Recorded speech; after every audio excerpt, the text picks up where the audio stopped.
With 2011 right around the corner, you might consider a New Year's resolution to help those in need. The number of hungry people has topped 1 billion worldwide, according to the United Nations World Food Program.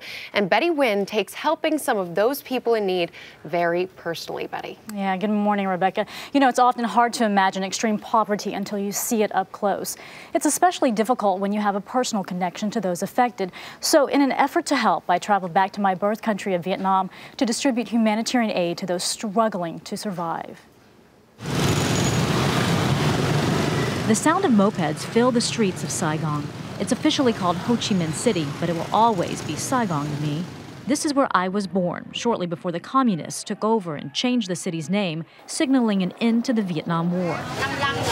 Today, it's flourishing as one of the fastest growing economies in Asia, from the markets where the food is fresh and often still alive, to the fields where the harsh reality is millions work for next to nothing. Here, poverty is a way of life. Homes are little more than grass huts with dirt floors. This woman tells us 3 generations have lived in this house since 1975. Very hard. And you can see why. It's a 1-bedroom hut with just 3 walls. 4 people sleep right here. There's no mattress. Basically, you have just a wooden platform and a hammock. Nearby, we meet another woman whose home is falling apart, but says there's nowhere else to go.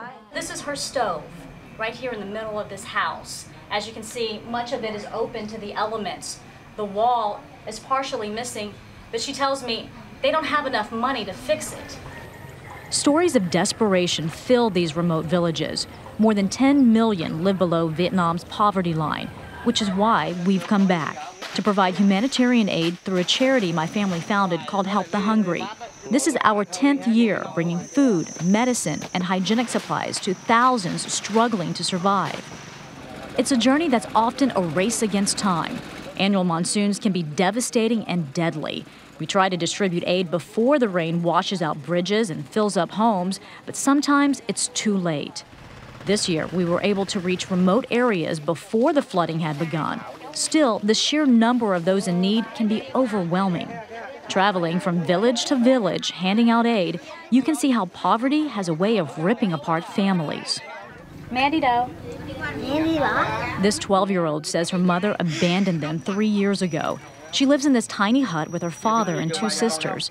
Sometimes it's not the aid, but the toys that help children forget their struggle, even if just for a moment. When poverty is your reality, those living it are in a danger zone. These are mosquito nets that we're providing because this particular area is known to have malaria, and these nets will protect families. Yet many can't escape the bacteria that fills these canals. Here, makeshift restrooms dump sewage directly into what also serves as drinking water. In an effort to prevent the spread of disease, we began installing water wells. For these villages, what most of us consider a basic necessity is proving to be a life-saving luxury. But for every family we help, the hardest part for me is knowing there are millions we couldn't reach. No matter how many times we come, or how much we try to bring, it's never enough. The need here is just so great, which is why we come back, trying to make a difference, and maybe providing a little bit of hope. This was our 10th trip to the region, which is why it was so important that we begin building water wells. This way, we're planting permanent solutions for villages that have seen their share of hardships. Rebecca? Yeah, infrastructure in these places is so important, and it's such a significant step to their development. What's interesting about Vietnam is that it's one of the world's fastest growing economies, and yet you still have this major contrast and major poverty going on there. No doubt, and to some people that's very surprising. Yes, many people have been lifted from poverty because of this economic boom, but in the rural areas, many millions still do not have an education, and without that, the cycle of poverty just continues, and it's hard to really rise from that. Well, it's good to know your family and so many like you are going back and making sure to make a difference there. Thank you, Betty Nguyen.